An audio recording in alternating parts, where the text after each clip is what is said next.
제가 군대 생활을 하면서 군인들이 가장 공포에 떠는 훈련이 있습니다. 그게 뭐냐면 100km 행군입니다.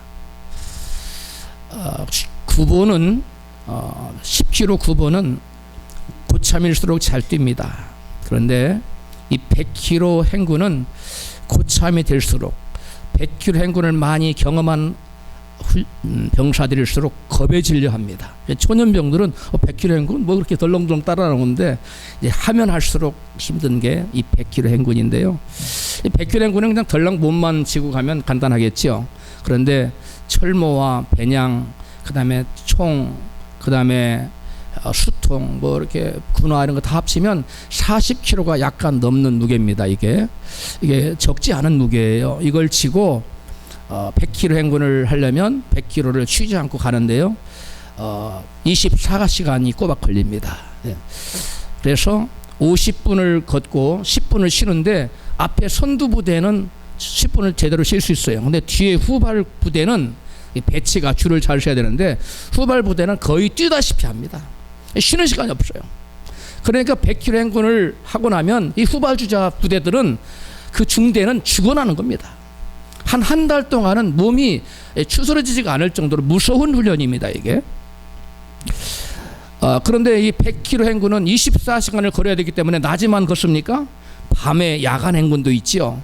그 다음에 또 이 100km 행군은 이 평지만 걸으면 낙오자가 너무 많기 때문에 산악 행군을 겸해서 그 지도를 그 행군 노선을 짭니다. 그래서 100km 행군을 할 때는 여러분 반드시 필요한 게 있습니다. 밤에 산악지대를 험준한 산악지대를 통과할 때 뭐가 필요하겠습니까? 후레쉬가 필요해요. 후레쉬가 없으면 낭떠러지에서 떨어질 수도 있어요. 실제로 떨어진 군인들도 있어요. 이게 무서운 겁니다. 후레쉬가 반드시 필요한데 여러분 어쩌다 보면 후레쉬가 고장이 나가지고 또는 약이 떨어져서 불을 밝히지 못할 경우도 있습니다. 그러면 아주 주변 사람들이 힘듭니다.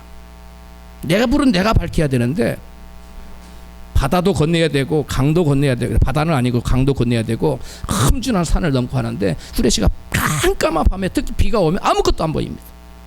후레쉬가 필요한데요. 그 후레쉬의 존재 이유는 뭡니까? 불을 밝히는 데 있습니다. 그런데 후레쉬가 그 본연의 불을 밝히는 기능을 다하지 못하면 아무런 쓸모가 없습니다. 그래서 버려야 돼요. 마찬가지로 교회가 교회되기 위해서는 교회의 사명이 있는데 교회의 사명을 잃으면 안 됩니다. 교회의 존재 이유인 사명을 잃어버리면 그 교회는 교회라는 이름은 가졌을지 몰라도 더 이상 교회가 아닌 것입니다. 그렇다면 교회의 존재 이유인 교회의 사명은 무엇일까요?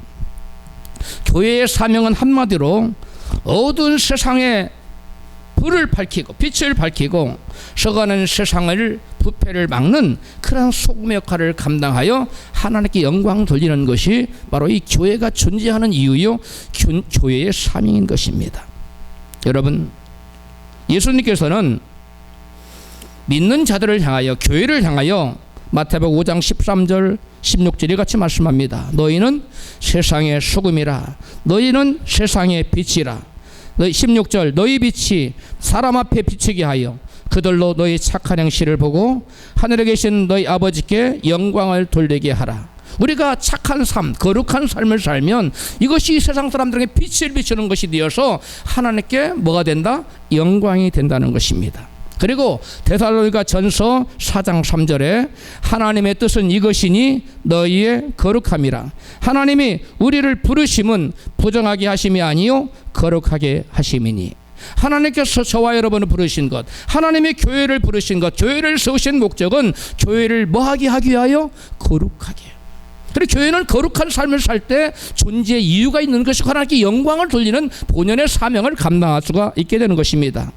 여러분, 그런데 교회가 그 본연의 사명인 빛을 비치는 사명, 소금 역할을 감당하여 세상의 썩은 부패를 막는 그 사명을 감당하지 못하면 교회는 여러분 존재 이유를 잃었기 때문에 사명을 감당할 수가 없고 더 이상 여러분 쓸모가 없게 된 것입니다. 사명을 저버린 것이 되어서 그것은 곧 우리에게 성령을 주신 하나님을 저버리는 결과를 가져옵니다. 거룩을 버렸어요.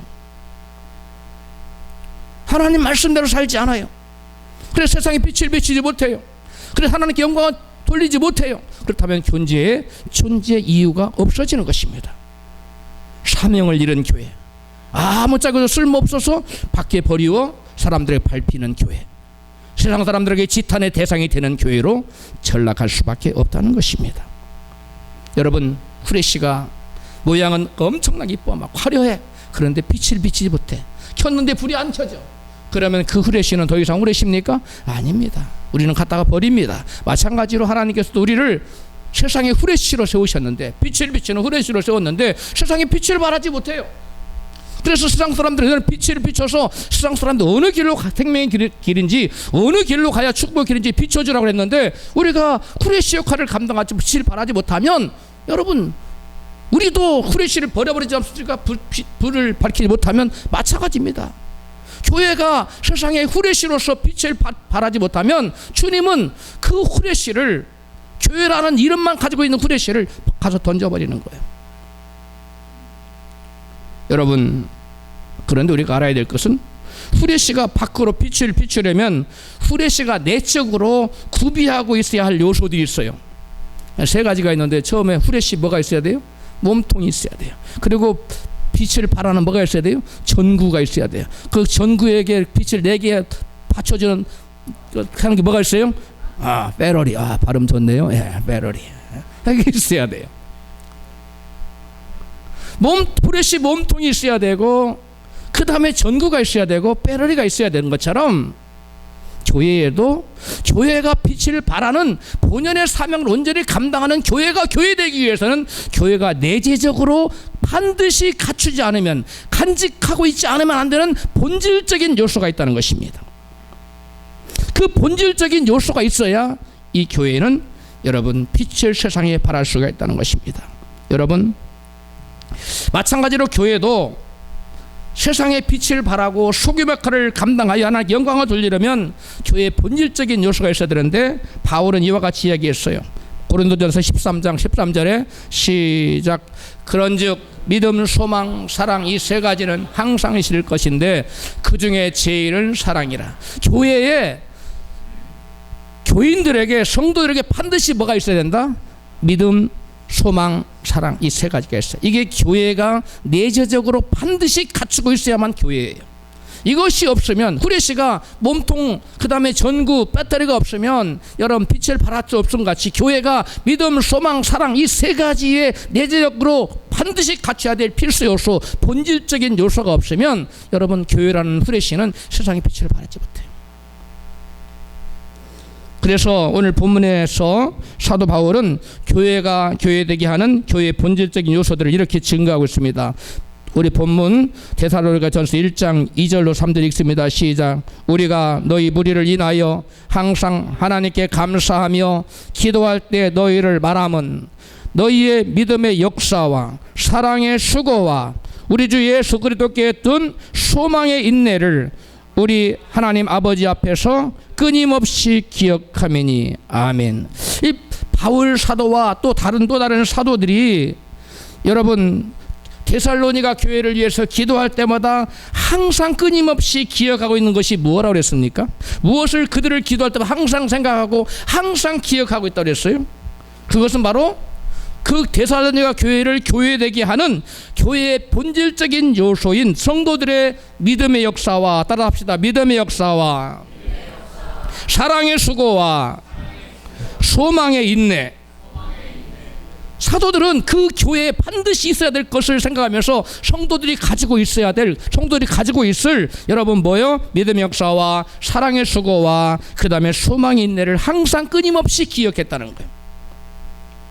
여러분, 교회가 교회되기 위해서 교회는 본질적으로 가장 우선적으로 뭐가 있어야 되냐? 하나님을 향한 믿음의 역사가 있어야 됩니다. 따라합시다. 하나님을 향한 믿음의 역사.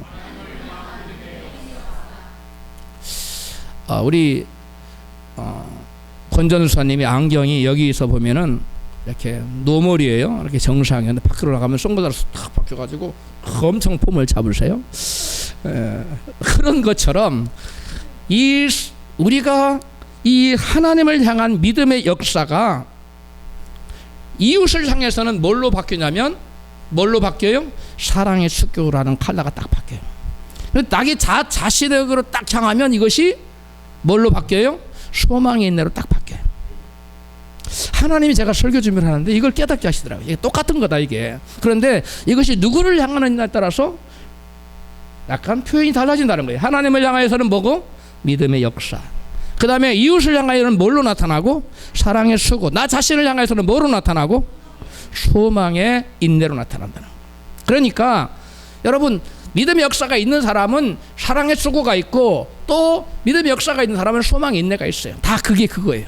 근데 누구를 향하에 따라서 여러분, 우리 건전사님 안경처럼 실내에서는 이렇게 노멀로 밖에 나가면 그 선글라스로 딱 컬러가 있어가지고 바뀌는 것처럼 여러분 각기 여러분 누구를 향하여 바라보느냐에 따라 관점에 따라서 여러분 이 믿음의 역사라는 것이 바뀌고 있다는 겁니다. 같은 거예요. 자, 그래서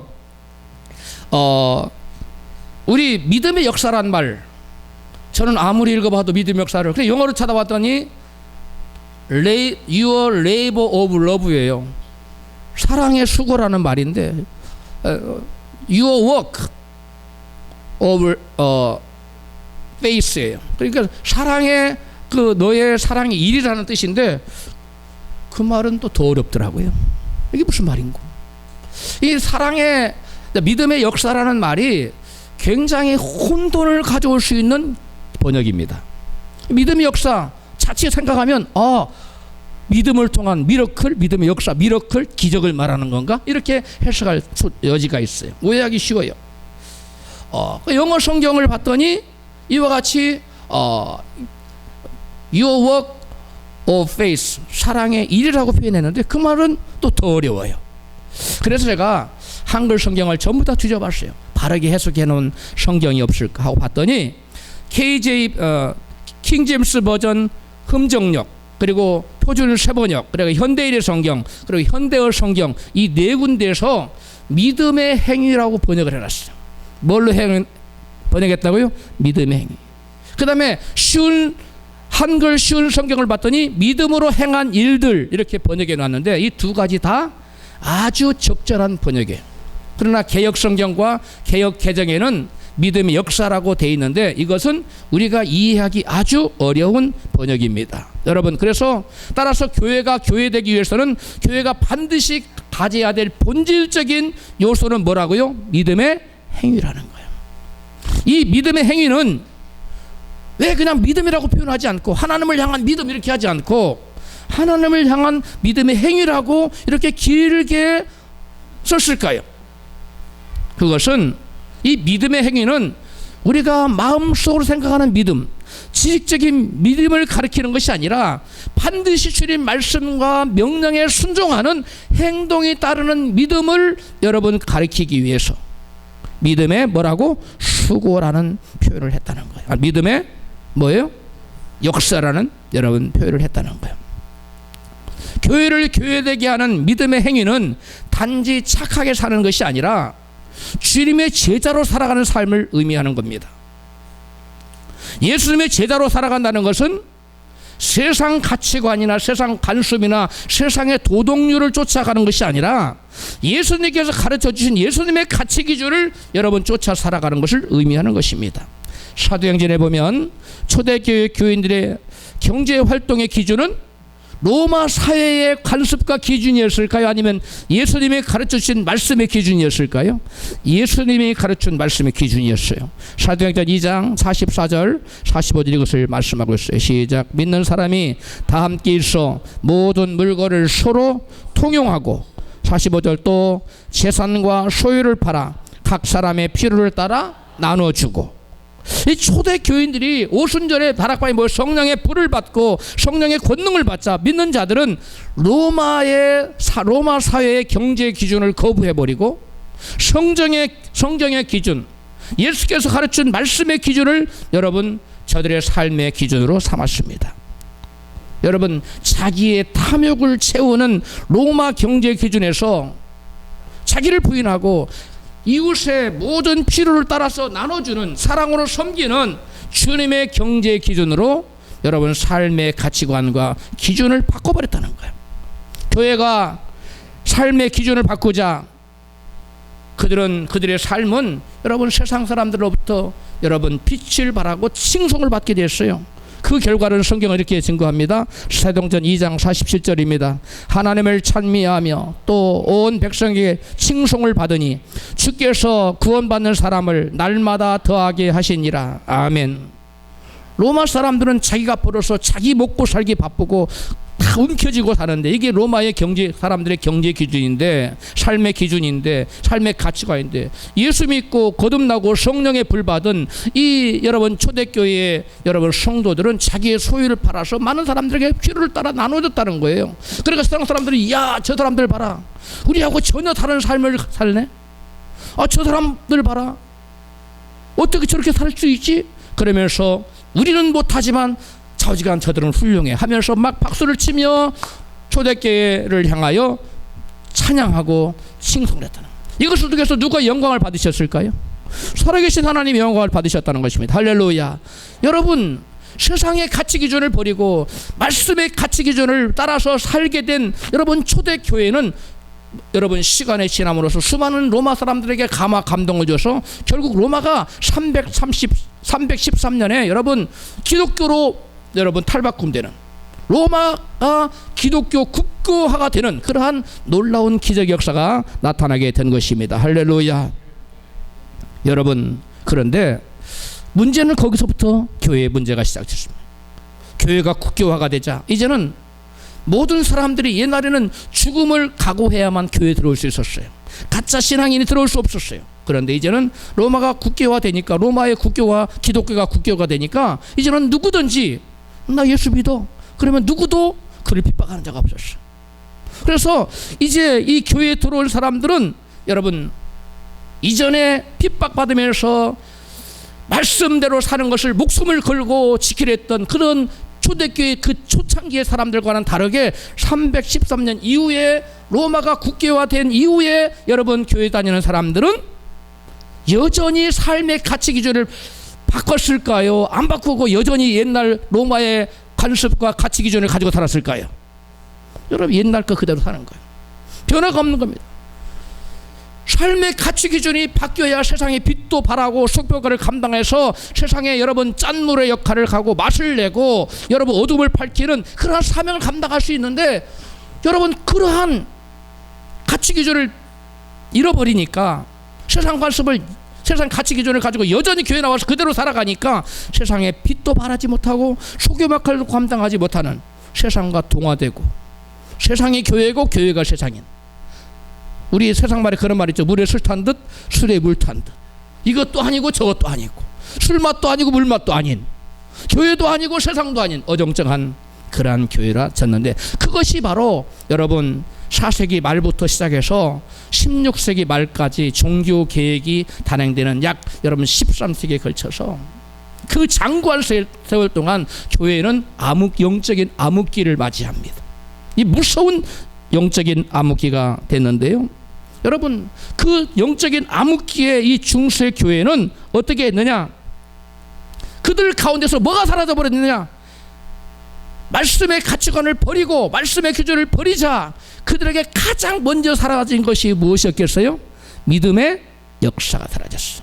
믿음의 행위가 사라졌어. 말로만 믿어요. 머리로만 믿어요. 생각으로만 믿습니다. 그러나 믿음에 따르는 행위는 없어요. 믿음에 따르는 열매는 없어요.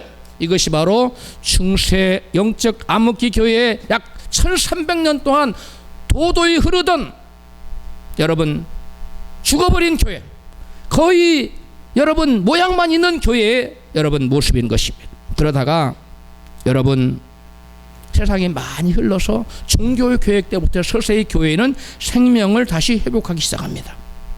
여러분 이와 같이 썩어버린 교회, 말씀을 실천하지 못하는 믿음의 행위를 버려버린 그러한 교회는 대신 무엇은 끊임없이 늘어났을까요? 재산과 부는 늘어났어요.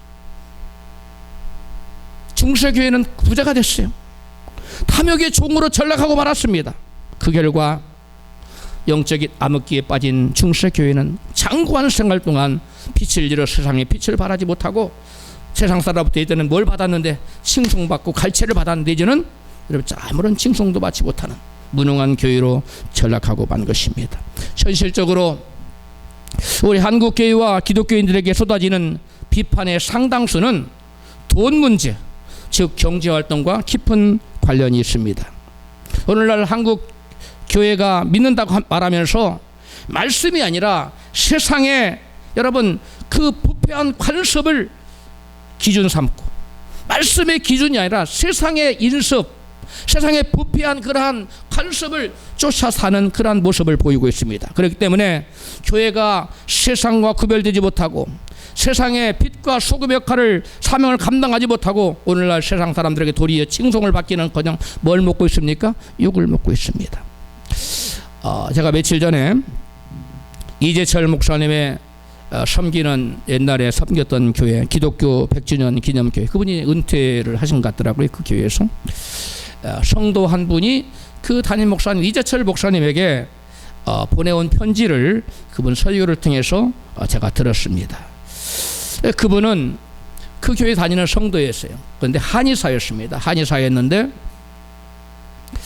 교회를 다니면서 근데 양심껏 착하게 살면 된다. 그렇게 생각했어요. 그리고 꼭 굳이 말씀대로 살 이유가 어디에 있느냐 이렇게 생각하며 신앙생활을 하는 사람이었다고 합니다. 이 한의사가 그렇게 생각을 하며 살았는데 주일 설교를 계속 듣고 수요일날 와서 말씀을 계속 듣다 보니까 내가 이 믿음의 행위가 없으면 말씀대로 살지 않으면 이 내 믿음은 이게 온전한 믿음이 아니네. 그걸 깨닫게 됐어. 그래서 이분이 이제는 어떠한 일이 있어도 말씀 붙들고 말씀이 명령하는 대로 순종하며 살아야 되겠다 이러한 결단을 하게 됩니다. 그런데 어떠한 상황에서도 불의와 타협하지 않고 정직하게 말씀대로 살기로 작정했는데 전화가 한 통 왔어요. 마침 뭐하고 난 후에 말씀대로 살기로 결단하고 난 후에 전화가 한 통 왔는데 보험사 직원인 자기 고객한테 전화가 왔어요. 제가 상해보험을 가지고 있는데 상해보험 아시죠? 상해보험을 가지고 있는데 저는 아직 다치지는 않았습니다. 그런데 다치는 않았지만은 저는 좀 진료도 받고 싶고요. 다른 부분에 진료도 받고 싶고 약도 좀 처먹고 싶은데 제 진료 차트에다가는 다쳤다고 상해보험에 해당 자료를 기록해 주시고 그 다음에 제가 받고 싶은 진료를 다 받게 해주시고 약도 좀 지어 먹고 할 수 있도록 해줄 수 있습니까? 다른 병원에서는 다 그렇게 해주시는데 해줄 수 있습니까? 이게 지금 누가 묻고 있어요? 보험사 직원이기 때문에 이 사람이 불법이라는 것, 이것은 온당치 못하다는 건 너무나 잘 알아요, 못 알아요? 너무나 잘 알기 때문에 당신 그것은 온당치 못하다 말할 필요가 없는 거예요. 너무나 잘 아는 사람이 전화를 해왔기 때문에. 그래서 그런데 자기는 지금 뭐 하기로 작정한 거예요 이미? 나는 어떠한 불이 와도 타협하지 않고 하나님 앞에 어떻게 살겠다? 정직하게 살겠다 라고 작정을 했는데 이런 전화가 온 겁니다. 그래서 이분이 단칼에 안 됩니다 라고 자르지 못하고 어떻게 했느냐, 만나서 얘기하십시다. 만나서. 왜 만나서 얘기를 하려고 했느냐, 단칼에 딱 거절을 하면 이분이 자기 고객인데 기분 나쁘고 마음이 상할 것 같아서 고객 하나 영혼이 떠나보는 거잖아요. 그래서 만나서 자초지종을 설명하고 나는 크리스찬이고 이런 삶은 하나 기뻐하지 않는 거고 그래서 이렇게 할 수 없어 설명해주고 그래도 저 이해를 못하면 보험회사가 손해를 받아야 될 것을 당해야 될 것을 자기가 다 감당하고 무료로 진료를 해주기로 작정을 했답니다. 그렇게 하고 이제 전화를 끊은.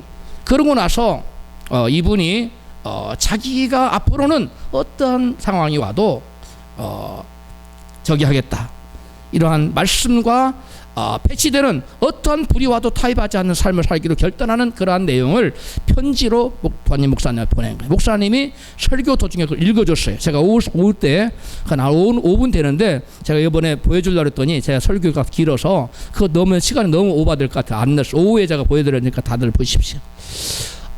제가 이렇게 하는 것보다 그분이 이렇게 편지를 들으면 더 리얼하고 이 믿는 자들이 이 세상에서 불의와 타협하지 않고 빛을 밝히고 거룩하게 사는 것이 결코 쉽다 어렵다? 결코 쉽지 않다는 것을 보여주는 내용이 편지 속에 쫙 고스란히 묻어나오고 있어요. 여러분, 그러나 우리는 아무리 어려울지라도 세상의 빛과 소금으로 부름받은 저와 여러분은 의연하게 불의와 타협하지 않고 하나님 말씀 붙들고 삶으로 세상의 빛을 밝히고 소금의 역할을 감당하는 저와 여러분의 사회 되어야 될 줄로 믿습니다. 여러분, 바로 이분과 같이 세상의 불의와 타협하지 않고 말씀대로 순종하여 살아가는 이것이 곧 믿음의 행위라는 거예요. 뭐라고요? 믿음의 역사. 이게 바로 믿음의 행위라는 거예요. 오늘날 독보서처럼 만연한 자동차 보험 사기, 또한 의료보험 사기에 동참하는 성도는 회개해야 됩니다. 그 자리에서 속히 떠나야만 될 줄로 믿습니다. 왜냐하면 믿음의 행위가 없는 사람은 하나님 믿음의 사람으로 인정하지 않아요. 왜? 믿음의 행위는 곧 믿음의 뭐기 때문에? 열매이기 때문에 그렇습니다. 미국에서 제가 친히 목도한 얘기인데요, 한인교회 장로님이 운영하는 병원인데 그 주변 사람들이 거기 갔다 와서 다 얘기를 해주는 거예요. 그 전부 다 거짓말로 하고서 다 뭐 오히려 뭘 받아오고 선물 받아오고 하면서 진로 차트에다가 정부에서 엄청난 돈을 챙기는, 이게 여러분 어둠입니다. 소위 말해서 교회 장로님이라고 하는 분이 병원 원장을 하면서 이와 같이 의료보험 사기에 앞장선다면 이것이 무슨 교회입니까? 이것이 무슨 교회가 세상의 빛을 발하고 있는 모습입니까? 우리는 여러분, 그러한 것은 빛을 발하지 못하는 후레쉬가 더 이상 후레쉬가 아니듯이 세상에 빛을 발하지 못하는 교회는 더 이상 교회가 아니기 때문에 그분은 여러분 하나님 앞에 믿는 자도 아니고 사실은 하나님이 하나님 백성도 아닙니다. 구원과도 상관없는 사람입니다. 우리는 이 믿음의 역사를 하나님께 보이는 믿음의 삶을 살아가는 우리 모두가 되시기를 주님으로 축복합니다. 예수 믿는 사람들 중에 말씀대로 살아가면 손해본다는 그러한 피의식이 좀 있는 것 같아요. 과연 그럴까요? 서울의 모 은행에서 대출을 받아 사업하던 최태섭 장로라고 하는 분은, 장로님은 6.25 전쟁 중에 피난길에 오르다가 내가 은행에서 돈을 빌렸는데 이게 갚아야 될 만기일이 다가왔다는 걸 알고 피난길에 떠나기 전에 이 빚을 청산하고 하겠다고 은행에 들렸습니다. 빚을 갚겠다고 말하자 직원이 굉장히 당황하는 모습을 하면서 표정을 지으면서 지금 장부가 일부는 분실됐고 전쟁통에 일부는 부산으로 내려갔는데 장부도 없는데, 그리고 대부분의 사람들은 전쟁 중이라 이 돈 빌린 거 다 갚지 않아도 된다, 아무도 빚 갚는 사람이 없는데 그래도 빚을 갚겠느냐고 직원이 물었다고 합니다.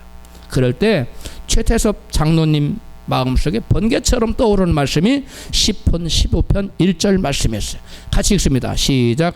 여호와여, 주의 장막에 머무는 자 누구오며 주의 성산에 사는 자 누구오니까? 정직하게 행하며 공의를 실천하며 그 마음의 진실을 말하며.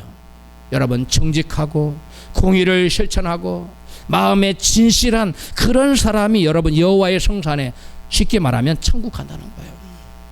믿습니다가 말하고 천국 가는 것이 아니라 이 말씀이 순간적으로 오자 빚을 갚겠다고 하고 대신 영수증을 써달라고 그래서 도장을 빵빵 받고 떠났어요. 전쟁이 끝났습니다. 이제 이분은 제주도에 가서 신선한 생선을 군대에다 납품하는 그러한 그 군납의 사업을 하게 됐다고 합니다. 그런데 하나님이 그분에게 복을 주시는 거예요. 군대에서 이분에게 더 그 납품을 양을 더 많이 자꾸 막 늘리는 거예요. 너무 많아지니까 자기가 가지고 있는 이 통통배로는 이 감당이 안 되는 거예요. 원양어선을 사서 멀리 가서 고기를 대량으로 잡아와야만 납품을 맞출 수가 있었어요. 그래서 원양어선 배를 살려고 하는데 돈이 없는 거예요. 그런데 은행에 가서 은행 빚을 얻으려면 또 뭐가 있어야 돼요? 담보가 있어요. 담보물도 없어요. 그래서 뭐 믿어봤자 원전이 뭐 안 돼봤자 뭐 할 수 없이 하고 갔어요. 가서 은행 이만큼 돈을 대출해달라는 은행에서 지금 전후라 전쟁 후고 복잡하고 또 상황이 너무나 불확실성이 많아서 이 큰 돈을 빌려주고 싶다고 거절했어요. 그래서 그래서 포기하고 나오려고 문을 나르다오니까 그런 게 있어. 내가 옛날에 은행빚 갚았는데 처리가 잘 되었나 한번 물어봐야지 하고 찾아갔어요. 내가 옛날에 피난통에 서울에서 내가 은행빚을 갚았는데 이거 잘 처리됐는지 제가 완납을 했는데 빚을 다 갚았는데 봐주십시오. 그러니까 이 사람이 눈이 뚱 바로 당신이었습니까? 그러더라. 이게 무슨 말이세요? 바로 그 전쟁통에 아무도 빚 않고 다 떼먹은 수단에 당신이 그 빚을 갚는 그것을 이게 은행가의 전설이 되어서 내려오고 있습니다. 은행가에 뭐가 됐다고요? 전설. 전설의 주인공이 나타나는 거예요. 그래서 지점장에게로 인도해서 지점장이 나와서 원하는 액수가 얼마입니까? 당신같이 진실한 분에게 우리는 얼마든지 대출을 해드리겠습니다. 해서 그가 원하는 액수를 대출받아 원양어선을 샀고 여러 어마어마한 돈을 벌었어요. 그래서 그가 그 돈을 가지고 차린 것이 바로 한국유리입니다. 한국유리 아시죠? 한국유리를 이렇게 한국유리의 회사가 이렇게 여러분 탄생한 것입니다. 여러분 믿음의 역사, 믿음의 행위를 즉 말씀 붙들고 말씀대로 살면 망할 것 같지만 망하는 것이 아니라 도리어 살아난 역사가 있다는 것을 믿으시기를 여러분 축원합니다. 지금 유럽교회, 미국교회, 특히 유럽교회가 그렇죠. 교회가 술집이 되고 또 빵 굽는 집이 되고 뭐 커피숍이 되고 또 이단 종교 사원이 되고 뭐 이런 식으로 지금 유럽교회가 날로 문을 닫고 있어요.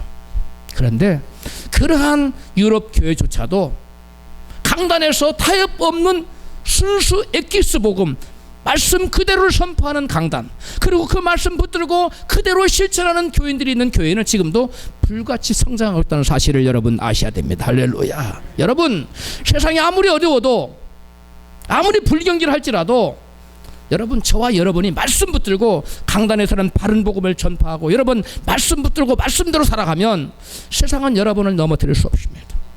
어둠 가운데서 하나님께서 빛을 비춰줍니다.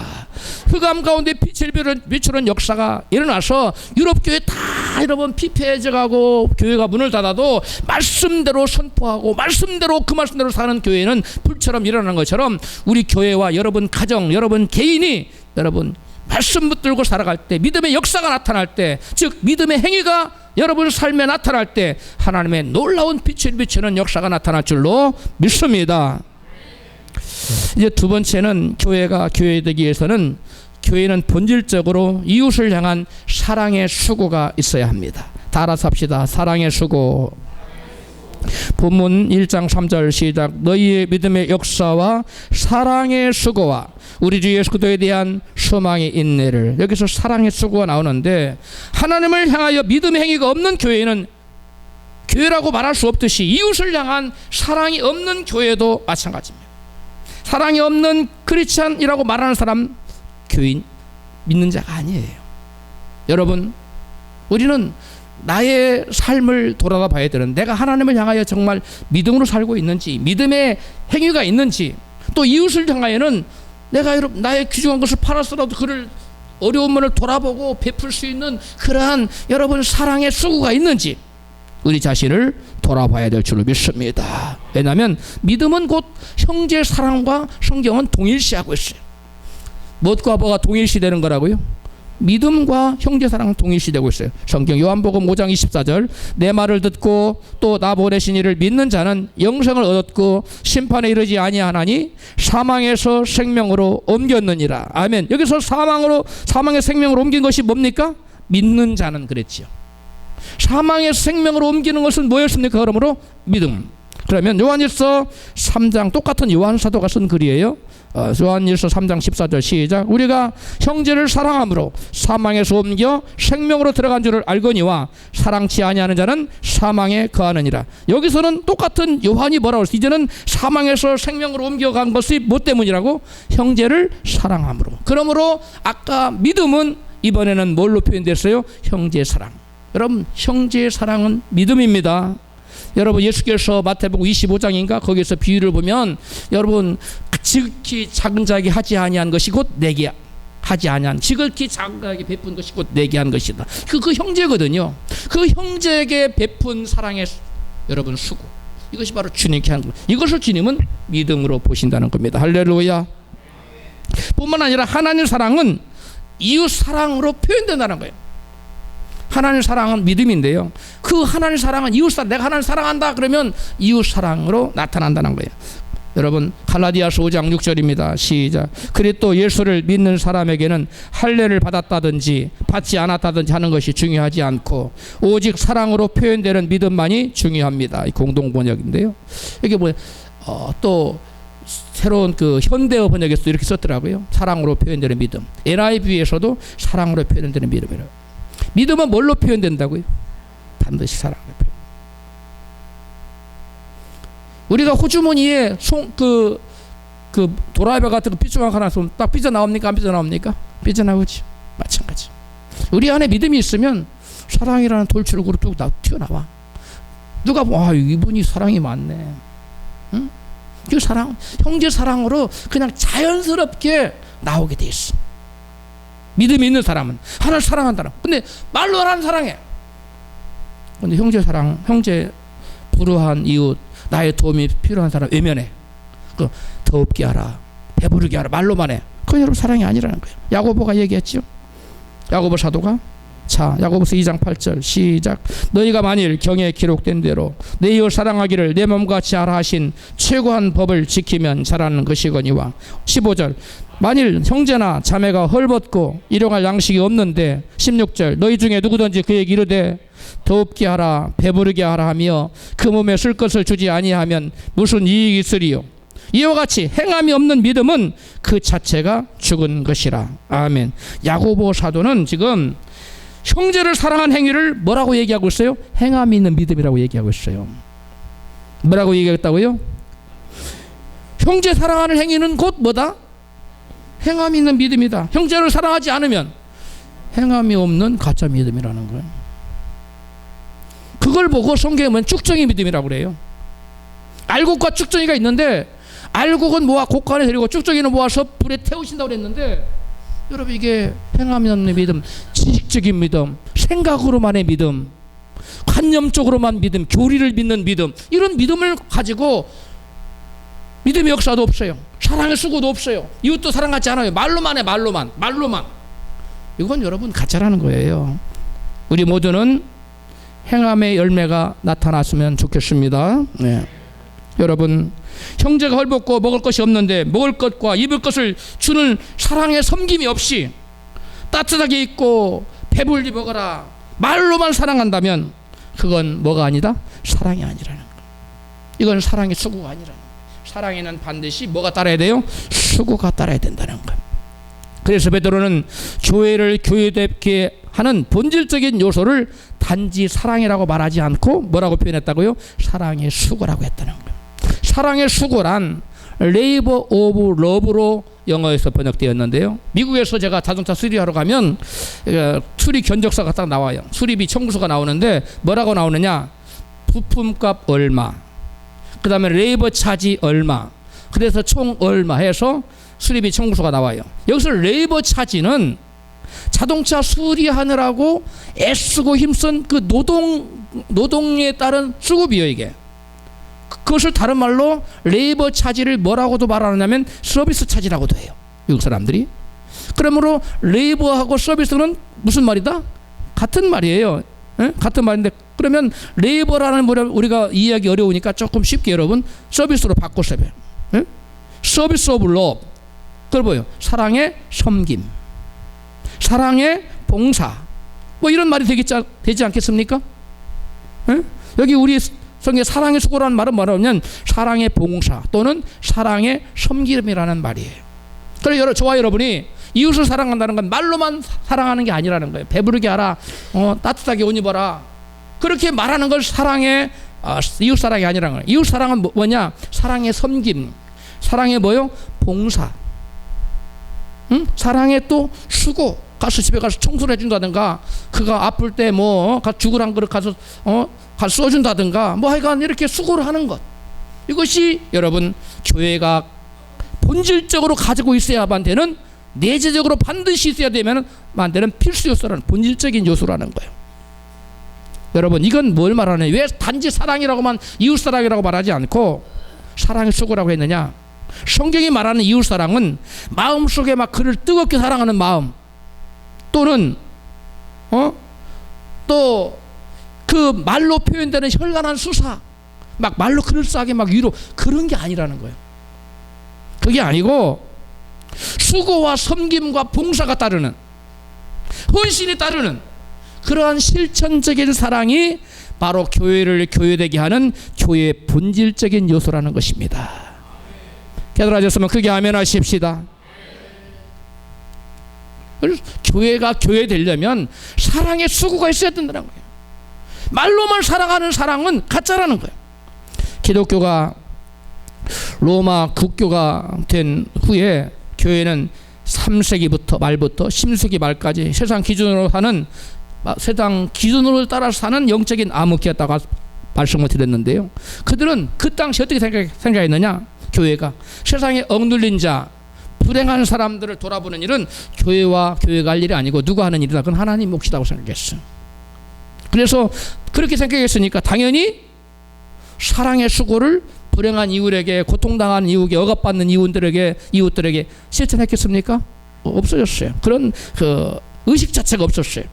그러다가 16세기 말에 1500년대에 종교개혁이 일어난 후에 청교도들은 약자에 대한 책임감을 갖고 이렇게 기도하기 시작했습니다. 띄워주세요. 같이 한번 읽어요. 시작. 지금 세상에서 벌어지고 있는 불균형, 불의, 그로 인해 고통받는 불우한 이웃에 대해 우리가 책임감을 갖게 하소서. 우리에게 많은 복을 주신 주님, 이제부터는 불행한 이웃을 기억하고 그들을 돌아보게 하소서. 오 주님, 굶주리는 자들에게는 빵을 주시고 빵을 가진 우리들에게는 정의에 대한 굶주림을 주소서. 여러분, 불행한 이웃에 대해서 여러분 우리가 돌아보고자 하는 마음이 종교개혁 이후에 청교도들 사이에 싹트기 시작했어. 여러분, 이 힘들고 어렵게 살아가는 불행한 이웃들에게 우리나라 조선시대의 조선 말에 미국 선교사님 들어와서 우리 한국 사회에 수많은 사랑의 수고를 통해서 세상에 빛을 비춰주고 하나님의 사랑을 보여줬어요. 한국 조선 사람들한테 하나님의 사랑 이런 거다. 1885년 알렌은 최초의 근대식 병원인 강의원을 설립했고요. 1886년 스크랜턴은 최초의 여성 교육기관인 이화학당을 설립하고, 그 다음에 1886 언더우드는 연예 전문학교의 전신인 의과대학, 요즘 서브란스 병원이죠, 그것을 설립했어요. 그 연세대학을 설립한 거예요. 그 다음에 1897년 아펜젤라와 언더우드는 최초로 한글 신문을 발행했어. 그래, 우리나라에 한글 신문이 없었는데 이분들은 최초로 한글 신문을 발행했어. 국민을 계몽하고 약한 자를 깨우고, 미신을 타파하게 만들고 하나님 믿도록 만든. 말로만 예수 믿으세요, 조선 사람들 예수 믿으세요, 이렇게 말로만 했지 않았다는 거예요. 뭐 했다고요? 사랑의 수고를 아끼지 않았다는 거예요. 그들이 가진 호주머니를 털었고 그들이 한국 사람들 아픔에 동참했고 함께 했다는 거예요. 그래서 하나님을 사랑의 하나님이라는 걸 몸소 보여줬다는 거예요. 이런 하나님이 어쩔래, 믿어볼래, 이렇게 했다는 거예요. 오늘날 한국 교회가 침체한다는 소리가 자꾸 강하게 들려오는데, 우리 한국 교회가 침체하지 않고 더욱더 일어서려면 우리는 이 세상에 불행을 당하고 고통당하고 억눌린 자들에게 여러분 예수 그리스도의 이름으로 사랑의 수고와 섬김과 헌신을 우리가 빛을 비춰야 될 줄로 믿습니다. 여러분, 우리가 여러분 선교사님들로부터 배울 것은, 전도는 단지 뭘로만 안 된다? 말로만 안 돼요. 반드시 뭐가 있어야 되냐? 사랑의 섬김이 있어야 돼요. 이 전도하는 전도왕들 얘기를 이렇게 제가 쭉 많이 그 간증들 읽어봤더니 그냥 안 된다는 거예요. 전도가 한 사람을 전도한 최소한 50만 원 정도가 투자가 돼야 들어오더라는 거예요. 응? 이게 뭐예요? 사랑의 섬김이 있어야 되는 거예요. 사랑의 수고가 있어야 된다는 거예요. 우리 조금 있다가 10월 달에 총동원 주일, 전도 주일 할 건데 여러분 이 말씀 꼭 새기고 있다가 사랑의 수고를 아끼지 마시기를 축복합니다. 예. 여러분,